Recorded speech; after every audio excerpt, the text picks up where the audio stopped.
আসসালামু আলাইকুম। দুপুর ১২টা বেজে ১০ মিনিট। বাংলাদেশ বেতার রংপুর।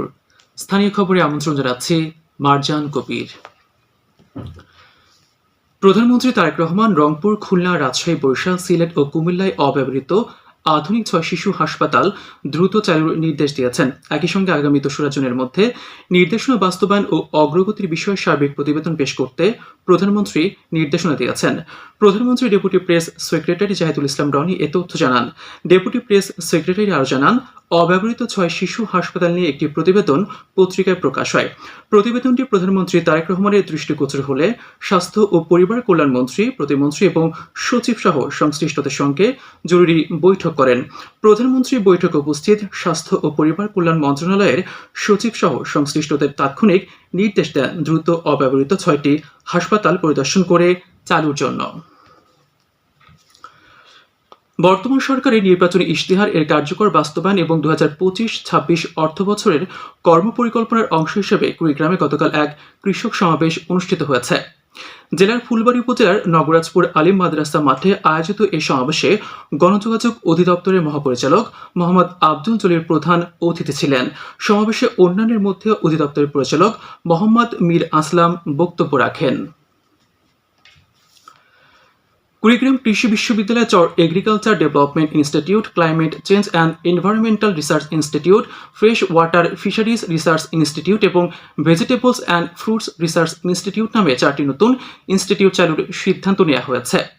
সম্প্রতি অনুষ্ঠিত সিন্ডিকেট সভায় এই সিদ্ধান্ত গৃহীত হয়েছে বলে জানিয়েছেন বিশ্ববিদ্যালয়ের উপাচার্য অধ্যাপক ডক্টর মোহাম্মদ রাশিদুল ইসলাম।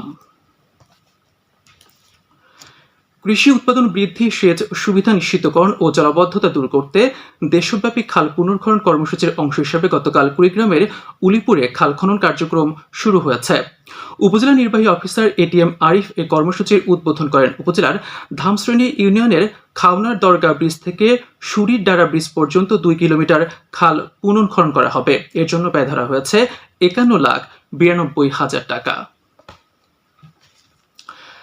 গাইবান্ধা পৌর ও গোবিন্দগঞ্জ উপজেলা বিএনপির যৌথ সাংগঠনিক সভা গতকাল অনুষ্ঠিত হয়েছে।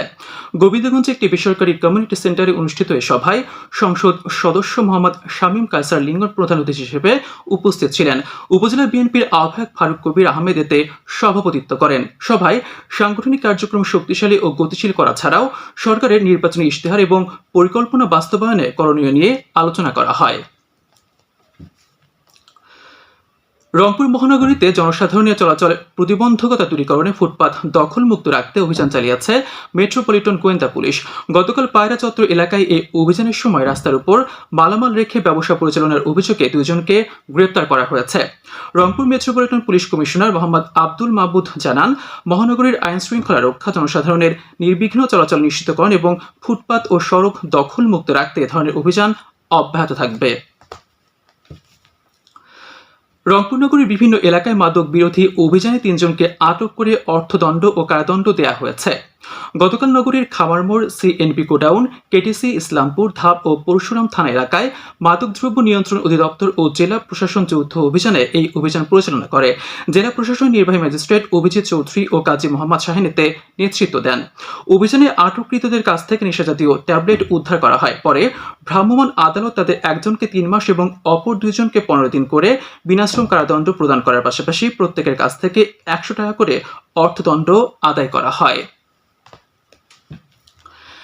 এদিকে কুড়িগ্রামের ফুলবাড়ী সীমান্তে অভিযান চালিয়ে নেশাজাতীয় বিদেশি মাদকদ্রব্য জব্দ করেছে লালমনিরহাট ব্যাটালিয়ন ১৫ বিজিবি। গতকাল গঙ্গারহাট বিওপির একটি বিশেষ টহল দল উত্তর কুটিচন্দ্রখানা এলাকায় এই অভিযান পরিচালনা করে।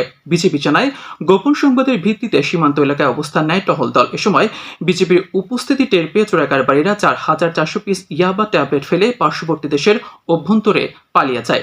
জব্দকৃত এই মাদকের আনুমানিক বাজার মূল্য ১৩,২০,০০০ টাকা বলে জানিয়েছে ১৫ বিজিবির অধিনায়ক লেফটেন্যান্ট কর্নেল মেহেদি ইমাম।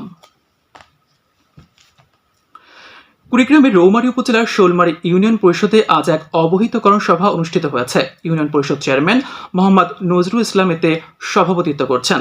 সভায় মাদক, ইফটিজিং, বাল্যবিবাহ সহ নানা সামাজিক অবক্ষয় রোধে আলোচনা করা হচ্ছে। সবশেষে আবহাওয়া। আজ সন্ধ্যে ৬টা পর্যন্ত পূর্বাভাসে বলা হয়েছে দেশের অভ্যন্তরীণ নদী বন্দরগুলোর জন্য কোনো সতর্কবাণী নেই এবং কোনো সংকেতও দেখাতে হবে না। খবর শেষ হলো। আমাদের পরবর্তী স্থানীয় খবর প্রচারিত হবে বেলা 2:05।